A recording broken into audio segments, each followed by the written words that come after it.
Welcome. I am Ben Trollinger. I'm the editor of Acres U.S.A. magazine, and I am joined by a panel of distinguished experts in soil health and agriculture. And first, I thought we would begin by having our panelists introduce themselves. Dr. Shiva, we can begin with you and then move on to Dr. Lawl, John Eichert, and Bob Quinn. I'm Dr. Vandana Shiva from India, and originally trained as a physicist. I did my Ph.D. in the foundations of quantum theory, but it was the emergence of violence in the state where I had done my MSc honors in particle physics, the state of Punjab, that led me to try and understand what had gone wrong. This is the land of the Green Revolution. So for the United Nations University, I did research and wrote a book called The Violence of the Green Revolution, where I realized that scientists were being taught the soil is an empty container for pouring nitrogen fertilizer and phosphorus and potassium into it. And then in 2009, I realized, even though it was so clear that the relationship between the biosphere and the atmosphere was so intimate, between the soil and the climate was so intimate, agriculture and soil wasn't even being discussed in climate systems. And so I wrote a book called Soil Not Oil, and basically showing how most of the climate emissions come from a globalized, industrialized, chemicalized food system, and all the solutions to climate change lie in the soil. And I built a movement called Navdanya, where we save seeds, we practiced organic farming, we train 1 million farmers, and every 10 years, we save a little money to work with the top soil ecologist of India to look at the health of soil under organic conditions and under chemical farming. And the results are absolutely mind-blowing. Thank you very much, Dr. Lawl. Thank you. Thank you for the invitation. I'm Ratan Lal, professor of soil science at Ohio State. I have BS in agriculture from Punjab Agriculture University, MSc in soil science from Indian Agriculture Research Institute, New Delhi, Ph.D. from Ohio State. And then I spent about a year at University of Sydney, Australia, working on management of vertisols for water conservation and wheat. And from there, I shifted to International Institute of Tropical Agriculture in Nigeria, where I was almost 18 years working as a soil scientist to find viable alternative to shifting cultivation and how to manage and control soil erosion and other degradation processes. I returned back to Ohio State in '87, and I have been working on soil organic matter management as a director of the Carbon Management and Sequestration Center. Thank you. John. Yes, I'm a professor emeritus of agricultural economics from the University of Missouri. And I guess my uniqueness on this panel today is that I spent the first half of my 30-year academic career as a promoter of what I now call industrial agriculture. I was one of those agricultural economists that was going around telling farmers that farm had to be run like a business, not as a way of life. Farm fence row to fence row, get bigger, get out. It was all well intended. What we were going to do is we were going to bring down the cost of production, bring down the cost of food, make good food affordable to everyone. In the process, we create economic opportunities for progressive farmers, be good for the economies and viability of rural communities. It was just going to work for everyone. The problem was it was well intended, but it didn't work. I had to come to that realization when I was at the University of Georgia in the 1980s during the farm financial crisis. And I could see it wasn't working for those farmers that were going broke through no fault of their own. And it wasn't working for those rural communities that depended upon those farmers for their economic and social viability. It wasn't working for the land with the soil erosion, the pollution of air and water with agricultural chemicals and biological waste. It wasn't even working in providing food security, I'd discover later. We have a higher level of food insecurity, hunger in this country today than we had back in the 1960s. I simply couldn't continue doing what I'd been doing. And fortunately, about that time, in the late 80s, the sustainable agriculture movement was coming on. And I was able to get a grant from USDA to return to the University of Missouri to provide state leadership there for sustainable agriculture. And I continued to work with USDA in the Sustainable Agriculture Research and Education Program until I retired. And I've continued to work on issues that are related to agriculture and economic sustainability ever since. I'm pleased to be on the panel this morning. Thank you. Bob, tell us a little bit about yourself. Well, thanks, Ben, and thanks for inviting me. It's a great honor to be here. I'm Bob Quinn. I was raised on a wheat and cattle ranch in north central Montana. My grandfather started in 1920, so we celebrated our 100th anniversary this year. I know to my friends in India, that's like yesterday, but in Montana, that's still quite a long time. I grew up interested in botany and plants and science. And I went to university for 10 years studying botany and plant pathology, and finally ended up with a Ph.D. in plant biochemistry at UC Davis.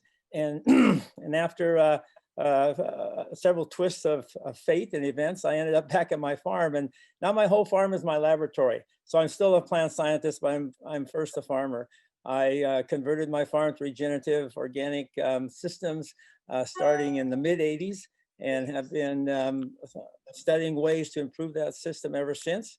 I knew we only had a few minutes, Ben, so I wrote a book so you could read the whole story if you like, and Acres actually has it, so that's the end of my advertisement for today. But we introduced an ancient grain to the marketplace that we marketed under the brand name of Kamut, and because some people could eat that, they couldn't eat modern wheat, it led me to research studying why or what we've done in our breeding program so that 20% of the people in this country can no longer eat wheat, which is the staff of life. And that's led me to a whole new world of understanding of connecting our food and our health. Thanks so much. I want to remind our audience to submit questions into the chat. There will be a Q&A after the panel discussion. It seems obvious that soil health needs to be understood as an essential component to peace and prosperity. But why do so many of our policymakers, both here in the United States and elsewhere, fail to understand that? Dr. Lawl, I thought you could begin by explaining your thoughts around the soil peace nexus. Thank you. Very important question. Normally, in political terms, peace, global peace and security is always talked about in the sense of weapon of mass destruction. Soil degradation and the resulting undernourishment and malnourishment is the biggest weapon of mass destruction. It's always ignored. Right now, the estimate is that 25,000 people die per day. That is 17 per minute on a hunger-related death. That's equal to 80 full jumbo jets crashing day after day, and yet it's not a newsworthy item anywhere. Soil degradation affecting 1/3 of the world land area is the cause of poor production, cause of poor nutritional quality of the food, because if the soil does not have micronutrients, obviously the plant and the food products don't have them. Therefore, addressing the question of soil health is very critical. The way my concept of soil health is that health of soil, plants, animal, people, environment, ecosystem, and the planet is one and indivisible. If soil health goes down, everything else goes down with it. And that is the lesson that historic civilization, whether it was Mesopotamia, whether it was Indus, whether Maya, Incas, and Aztec, they took soil resources for granted. It's a lesson that we should learn. And if we want to bring about peace and stability, we must stop the refugees, soil refugees, the climate refugees, 70 million of them last year. And that is the peace approach we must take. It's a long-term process. We must begin. Restoration of soil health would be on my agenda #1 if I was Secretary General of the United Nations and were to take action to bring about global peace on a long-term basis. Thank you. Bob, I know you have some thoughts on the connection between food security and national security. Talk a little bit about that. Well, I think that this current pandemic has brought that into a very sharp focus, where people have made runs on the stores and the shelves went empty because our system of delivery is so strung out. And I think the more, or the closer to home that we can produce our food, the more secure we are in having it. And it's as simple as that. We're experimenting with dryland vegetables on our farm, and no one thinks about growing vegetables in the prairie of Montana or the Northern Great Plains. But yet I found that we can grow basic foods like potatoes and onions and squash very, very successfully. And even though this, I'm not supplying bananas and chocolate to the neighborhood, we can provide them with the basics that they can sustain themselves with. And if people are sustained and fed and able to be nourished by their local production, I think it is a big step forward. John, could you speak to the need for stronger regional approaches to food production and why that's necessary? The stronger regional approaches. I think what we need to understand is that what we're dealing with here is living systems that are all interconnected. Kind of the principles of agroecology, I think, is one of the fundamental things that's going to have to come forward in the future. If we're really to address these issues of sustainability and food security. So we need to recognize that it's all interconnected. Now, if we go to agroecology, which combines ecology with agriculture and first principle ecology, it's all interconnected, then we recognize that the soils, the life in the soils, the plants, the animals, the people, the farmers, the community is all interconnected. And we take it to the next higher level, we see that the community is interconnected with the earth of a particular place. And so we need to be producing food in a particular place that's consistent with the ecological characteristics of that particular place in terms of climate and soils and so on, but also is consistent with the people that live in the place and that particular culture. And that gets us around to the concept of food sovereignty, which is another global movement, which says that people have a basic human right to food that meets their nutritional needs, but also culturally appropriate needs that meet the needs of people culturally, and they have a right to control the resources that produce their food. And so as we move in the direction of agroecology and food sovereignty, and we begin to implement policies that are consistent with that rather than the industrialized global scale agriculture, then we'll have a regenerative, resilient agricultural system that produces food in a way that's helpful for people, helpful for the soil, helpful for the natural ecosystem, and helpful for local societies. Dr. Shiva, you have the last word on this question. How does soil health connect to peace and prosperity in your mind? My very journey is triggered by that connection. As I mentioned, this was not my original field that I'd chosen. I'd chosen physics. But I had to study what happened to Punjab, where the Green Revolution was given the Nobel Peace Prize for introducing chemical fertilizers. And yet the chemical fertilizers were instruments of war. After all, the same factories that made explosives in Hitler's Germany also made fertilizers, and they had this illusion, we won't need soil, we are going to make bread from air. So this was a violence against the soil and against Mother Earth. It was a violence against the farmers. Because this has happened in my lifetime, I have witnessed women in tribal areas loaded with silver, pawning their silver piece by piece to buy a sack of urea. I have seen poverty grow in my country as farmers were dispossessed for buying costly chemicals, including fertilizers.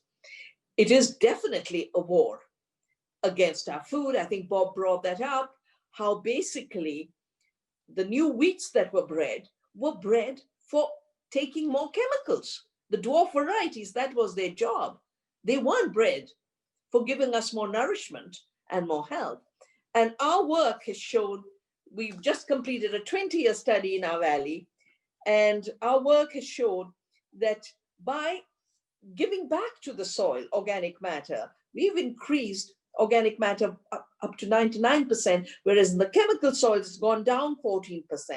Nitrogen has increased 100% again, and it's gone down 22% in the chemically fertilized soils, which is supposed to have more nitrogen from external inputs. But the micronutrients are even more magical. Zinc, I mean, everyone's talking zinc during the pandemic, vitamin D and zinc for immunity.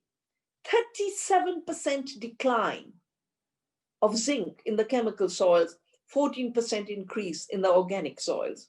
And magnesium, another very, very important mineral, 17% decrease and 14% increase. But the same nourishment that makes the soil healthy, as Dr. Lal said, health is one continuum, from the soil to the plants to the animals, and I would add to our gut microbiome.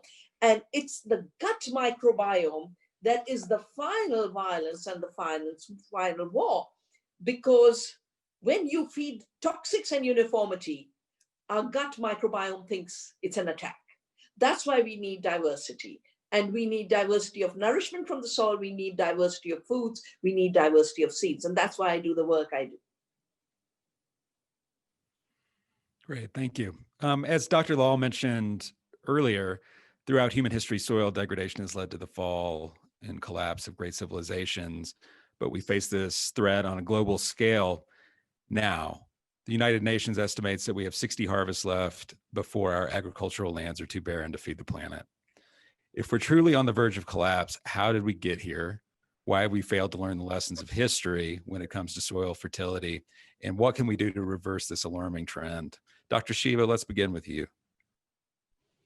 Well, I think the UN should actually be doing how we came to this collapse.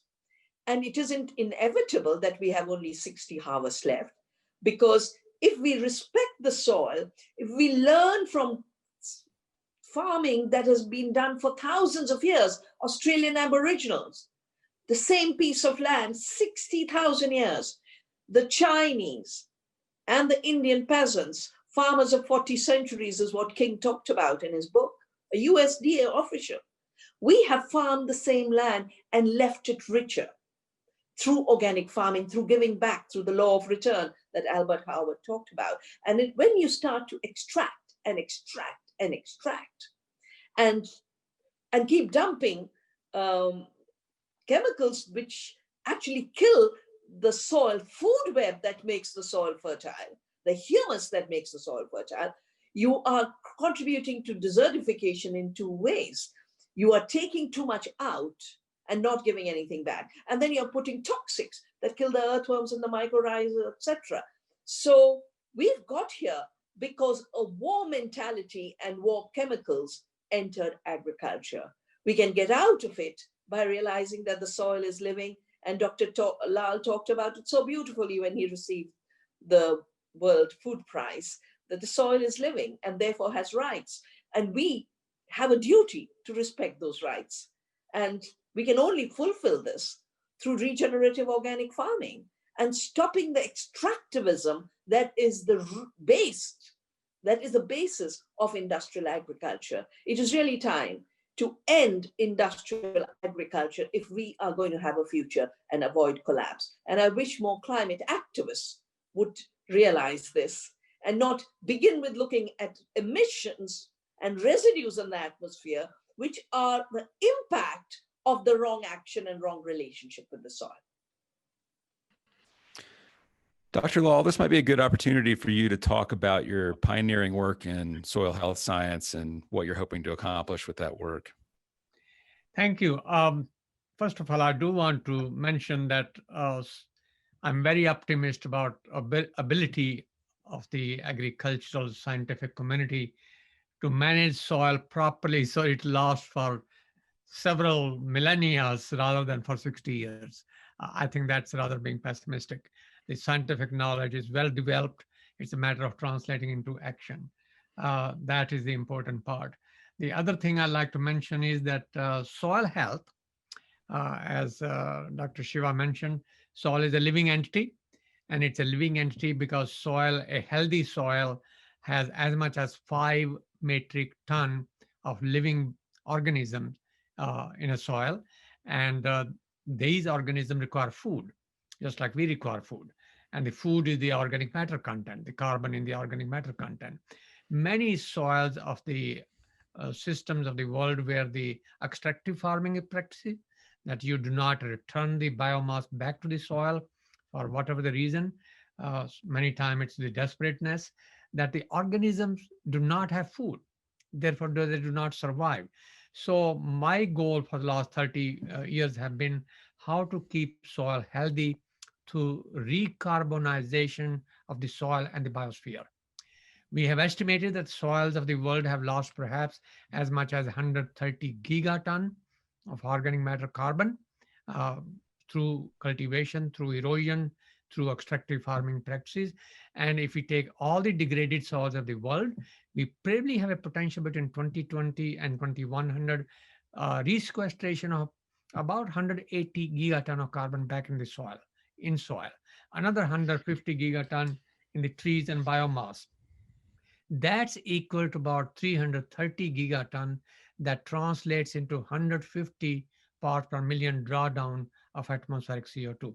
So soil and agriculture, if managed properly, are not only solution for food and nutritional security, but also for climate change and water quality and renewability, and at the same time biodiversity. So health of soil is the basic premise on which the development, sustainable development goals of the United Nations, which I'm not sure are on the track for 2030, but that is a vehicle by which we can put those on the track.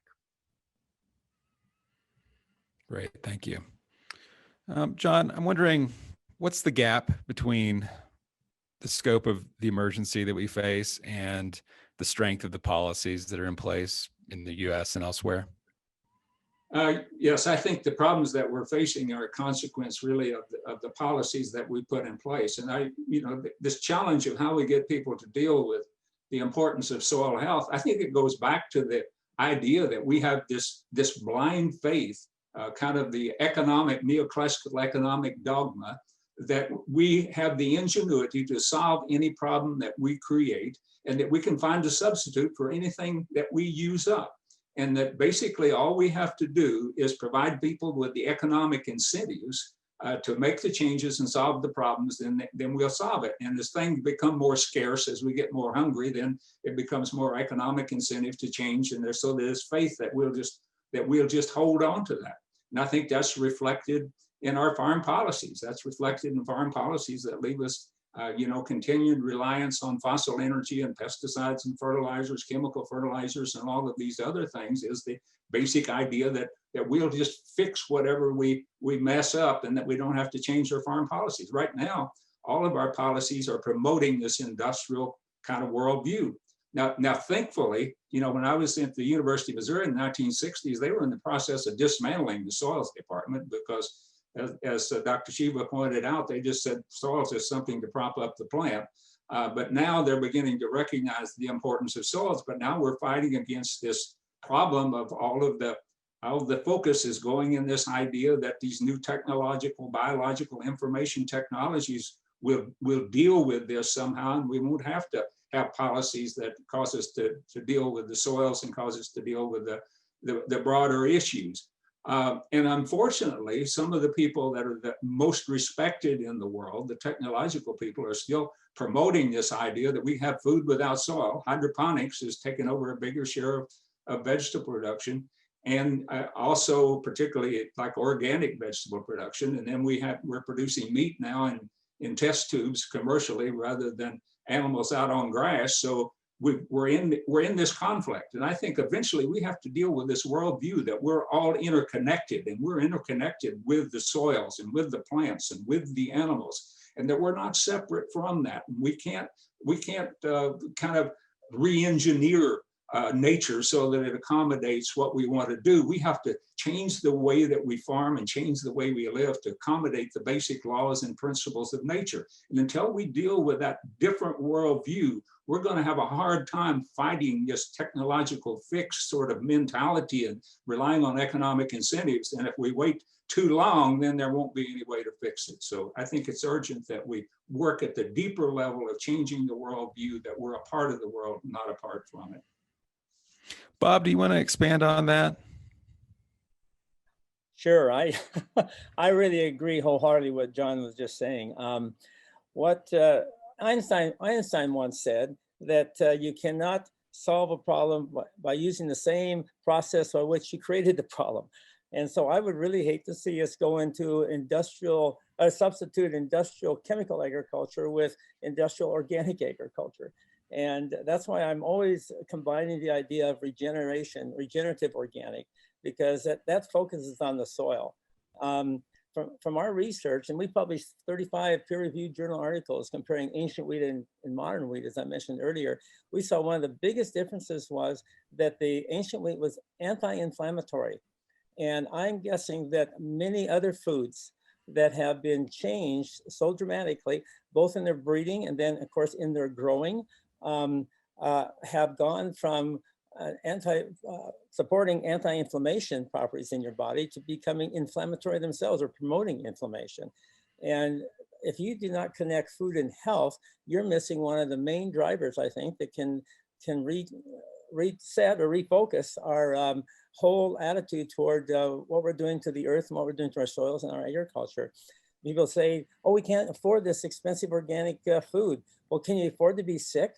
Because the growing amount of chronic disease in America will break the country. At some point, it doesn't matter what kind of healthcare system you have, if a significant portion of your population is chronically ill, you will not be able to go forward.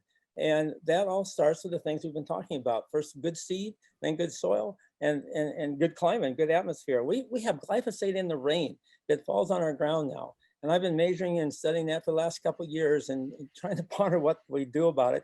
First, we have to understand it, I think, and quantify it. We're seeing that it really varies from region to region. Some of my neighbors had 10 or 8 times the amount of glyphosate fall in the same storm that I had.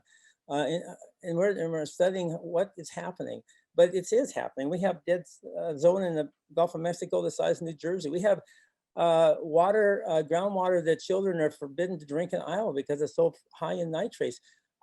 How bad does it have to get before we realize that we might be on the wrong track? And I keep harping on the health aspect because I think that's something that everybody really is concerned about. And in the end, is the thing that's going to come back and bite us the hardest.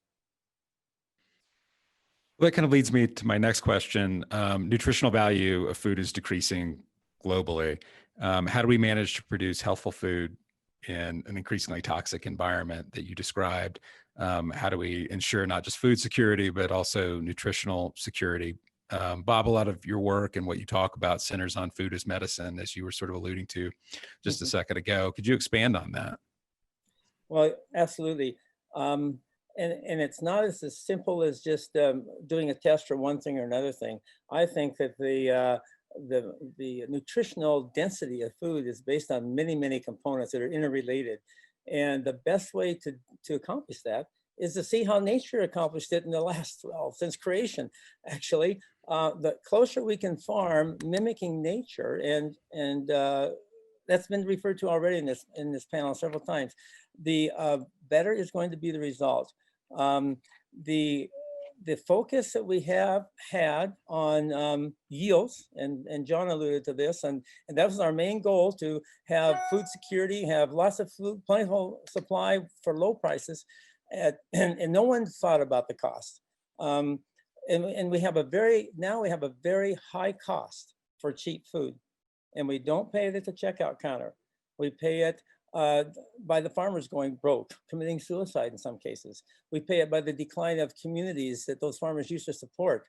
We pay it in the cleanup of pollutions all over the world, and particularly in our country.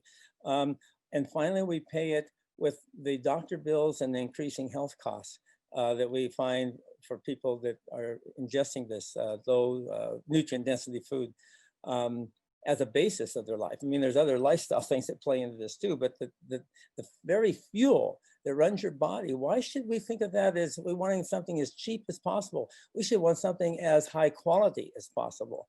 And if we pay a little more so the farmers can have a decent living, we will save a lot more in reduced costs for healthcare and medicines. And that will more than make up the difference from paying a little bit more for our food and paying a fairer price, that people can make a decent living, a fair living, all the way back to the farmer and the farms. Great, thank you. Dr. Shiva, you've written extensively about nutrition. Our current food system isn't really optimized for nutrient-dense food, as you described earlier. Why is it falling short, and how do we reverse that? I think the three reasons why our current food system has forgotten about nutrition, because it begins with the idea of emptiness, right? Soil is an empty container. The land is terra nullius, and that always you can find an external input from the labs and factories to bring into it.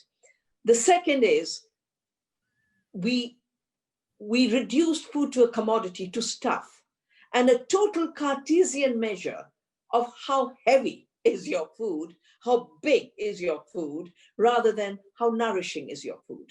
So the quality of food was never measured when yield per acre was measured. Just the weight to put on a container ship was measured. And as I've said, yield per acre is a total mismeasure. It doesn't look at the state of the soil, when that should be the key indicator of good farming. It doesn't look at the state of the farmer, as Bob has just mentioned. Farmers are not just getting impoverished and indebted. My country, we've lost 400,000 farmers to suicide wherever they've got trapped in chemical farming, GMOs, and commodities. And they're now talking with digital agriculture, as John mentioned. They're talking about farming without farmers, but they don't know the soil. They mine the farmer's knowledge of the soil. They farm, they take photographs of the farmer's soil and then feed that data back through algorithms on a smartphone to the farmer. They know nothing about soil. It isn't an accident that Monsanto bought the world's biggest climate data corporation and the world's biggest soil data corporation. I've written about it in my new book, Oneness versus the 1%. So we shifted the indicator to nutrition per acre and health per acre. And just by looking after the soil, as Dr. Lal pointed out, we actually grow more real food and more nutrition per acre. And our data is showing that if all of the country farmed like the Navdanya farmers farm, with biodiversity intensive farming, we basically could feed 2 times India's population. There needs to be no hunger. So the 3 places where we bring nutrition back is the seed. I think Bob mentioned this about ancient grains. All the research is showing, I've just received a paper from Indian scientists. Proteins in rice. You never think of rice as a protein crop. 10% more in all the ancient varieties. Italian study, 1 ancient apricot is equal to 50 modern varieties of apricot. So we are actually growing stuff. So the seed must be for nourishment. And that's how breeding was done. It was done for health and nutrition. Second is the discussion we are having. The soil must be giving food. The soil organisms must be given food. And all research has shown that that could be a 300 to 400% increase. And finally, as Bob pointed out, true cost accounting. Because we have a book called Wealth Per Acre. It's $1.3 trillion of damage to the earth and to farmers. And you add health damages, it's about $3 trillion annually, as big as our GDP, is the shadow of industrial farming. On the other hand, when farmers take care of the soil, take care of good seed, grow good food, they're earning 10 times more in the true calculus. So we need truth. We need true seed. We need real agriculture, which is care for the land. And most importantly, we need true cost accounting and a true economy, as John has pointed out. John, we now have food deserts in what is referred to as America's breadbasket. What do you see from a nutritional standpoint when you look out across our farmlands in this country? Well, I think it's an absolute shame that you talked about the food deserts. It's absolutely inexcusable, the level of food insecurity and hunger that we have in this nation today, in the U.S. We have the last statistics indicated that for 2019, it'd be even higher now in 2020, that 11% of the people in this country were classified as food insecure, meaning that they're not sure that they're going to have enough money to buy enough food to get them through the month. And about 14% of those households had children.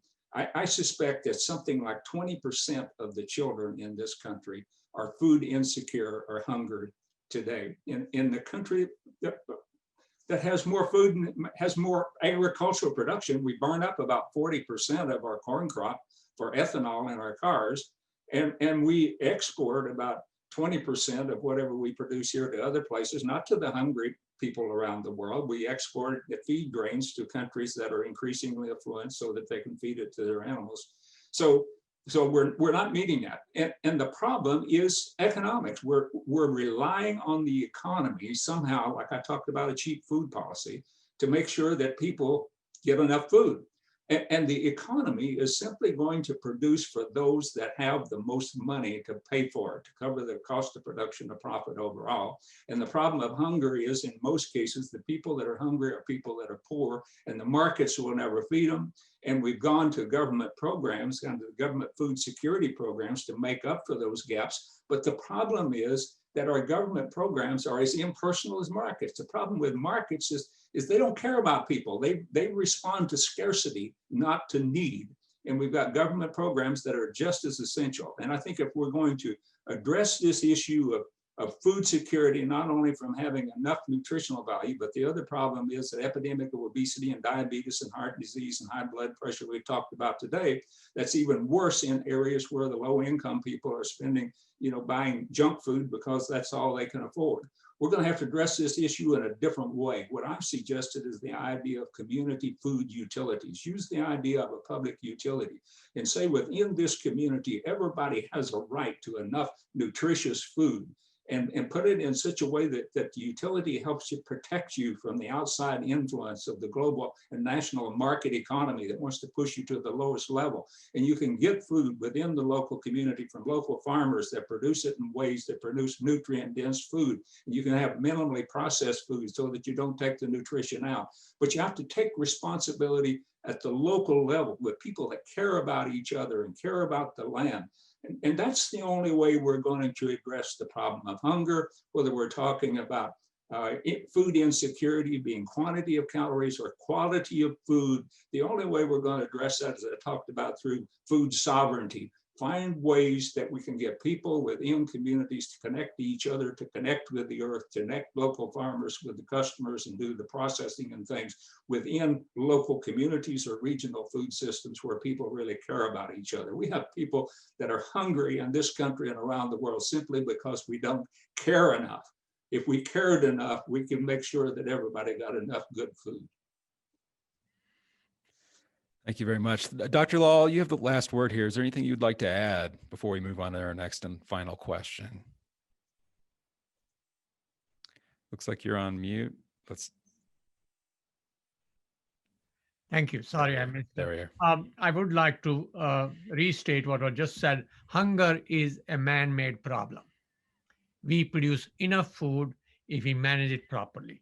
Out of 3 billion tons of grain produced, 1 billion ton do not reach any stomach, human or animal. It's wasted in the entire process. Therefore, that part we must address. It's not a question of producing more and more. It's a question of using better what we already produce. I think that's a very important part. The other part I'd like to mention that soil has more benefit than just agriculture. We shouldn't forget that part. As a soil scientist, I need to keep reminding everybody that soil has so many other benefits that 95%, for example, of all of our antibiotics come from soil. If soils are contaminated, polluted, the healthy microorganism that produce those antibiotics, we are really in a very, very difficult situation. When we talk about profitable agriculture, profit for who? If the profit is for nature and human are part of nature, then we benefit that way.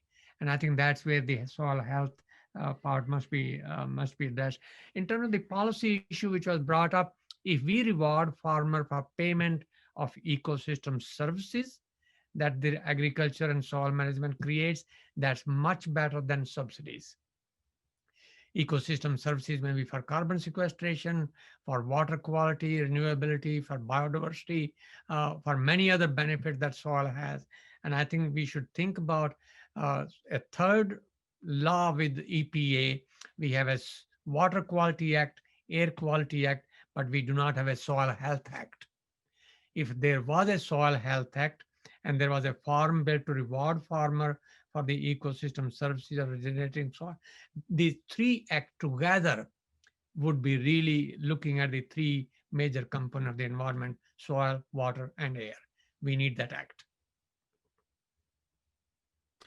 I think that leads nicely into the next question, which is really about, okay, so we've identified the fatal flaws of industrial agriculture, and it seems that we have a vision for an organic, a regenerative, an ecological approach to agriculture and food production. But I'm wondering, how do we compel the implementation of a method of farming that we know will work and will improve our environments, our communities, and our health? How can we inject the principles of soil health and regenerative agriculture into the public consciousness, and where do we see leadership emerging on this issue? John, this ties into what you were talking about earlier. Talk a little bit about that. What role does government foreign policy play in contributing to insecurity, and how can we implement what we know to be the right path? Right. I think government policy, particularly right now, is critical to it. You know, one advantage of being old is you can remember when things weren't like they are today. And I can remember when they implemented government policies that began to support industrial agriculture back in the 1970s. And up to that time, government programs had supported the independent family farmers, farmers who trusted to take care of the land, be good members of the community, and so on. And so we made that policy change, and the policy made all the difference. It was the technologies that came out of World War II that made it possible, but it was made inevitable by government programs, basically where we taxpayers assume all of the risk, basically, in this highly fragile sort of industrial system of agriculture production. But anyway, that's what made it inevitable. Now, we're at another point in time now where we realize that that was a mistake, or we should realize that that was a mistake, and we need to make a fundamental change. And the good part is that we know how to do something differently, as we've talked about here today. We know how to farm in such a way that it's regenerative, that rebuilds the soil, that produces healthy food. We know how to do all these things. In fact, our technologies of a regenerative, resilient, sustainable agriculture, our knowledge base is farther ahead now than the knowledge base was for industrial agriculture when we made the policy changes back in the 1970s. If we can bring about changes in public policy that quits subsidizing and absorbing the risk of this industrial agricultural system, and make a transition of those policies to supporting family farmers out here that want to take care of the land and be good neighbors, that want to farm resilient, regenerative, sustainable kind of farming operations, be responsible members of the community, I think we could see a shift in agriculture, a dramatic shift within decades, not centuries. You know, in 2 or 3 farm bills in the US, we could have a fundamentally different agriculture and be headed in a different direction. But we have to confront the power that's maintaining the status quo in the large agribusiness corporations and the commodity organizations and some of the large farm organizations that have bought into the technological fix idea. I think it's going to take in the US a consumer taxpayer revolt that says we're paying, like this year, they've authorized $50 billion. We'll spend at least $40 billion propping up this failed industrial system. Just think if we took that money and started promoting the alternative, sustainable, regenerative kind of agricultural system, what we can do. The opportunity is there. It just takes the public rising up and saying we have to do something fundamentally different in terms of farm policies and food policies. Dr. Shiva, what would you like to add to that? I think the public consciousness is growing hugely.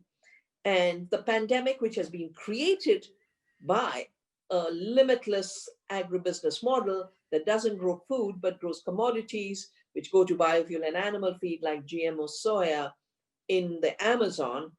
And if you add the figures up of the emissions, it's about 14% from the production, agricultural and food production, but it's about 20% from destruction of forests or land use change, and another 18 to 20% from processing and transport and turning healthy food into junk. And finally, this system, as Dr. Lawl pointed out, is a waste creating system. So add it up, it's about 50% of the emissions. But the pandemic made people realize not only that we have damaged the planet's health and that's affecting our health. But people started to realize that having chronic diseases as more comorbidities was the main reason for high mortality, not the virus by itself. People are starting to become awake. And now is the time where that groundswell of consciousness and more people are shifting to local food, growing their own food. I get so many inquiries, and members who grow Gardens of Hope said this saw us through the lockdown. People are shifting to growing their own food. I know what the next step of the big poison cartel, I call it, will be. A, they're parading to be the climate solution. B, they made artisanal food, which is healthier, illegal through the sanitary and phytosanitary measures. They are going to talk about lab food as the safe food. And the real food as, my God, it has dangerous microbes, and humans themselves are terribly dangerous pathogens. So we are in this very strange moment where the pandemic could help us reach our highest potential as part of nature. And after the word human is derived from the word humus, as we've written in our manifesto, Terra Viva. Or we could go the next step into the industrial, mechanical, Cartesian mindset to total collapse, while a few billionaires take spaceships off to another planet. But, there is no escape from this living planet, and we shouldn't be thinking of escaping from it. We should be thinking of turning to the soil. And as our Vedas always remind us, thank you, earth. Thank you, soil.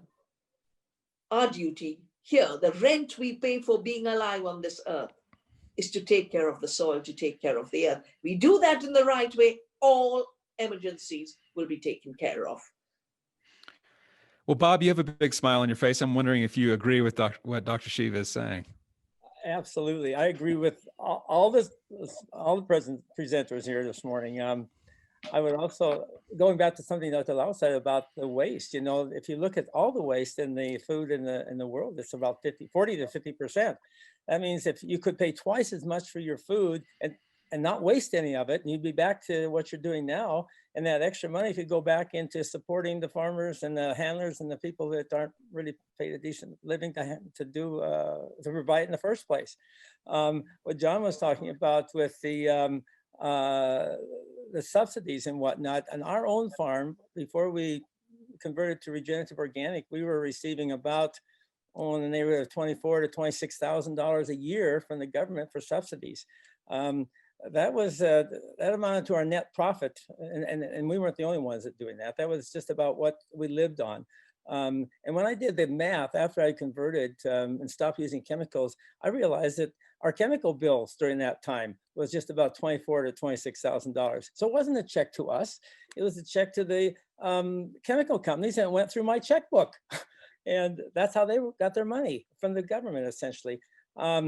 And finally, I really appreciate Vandana's reference to growing your own food.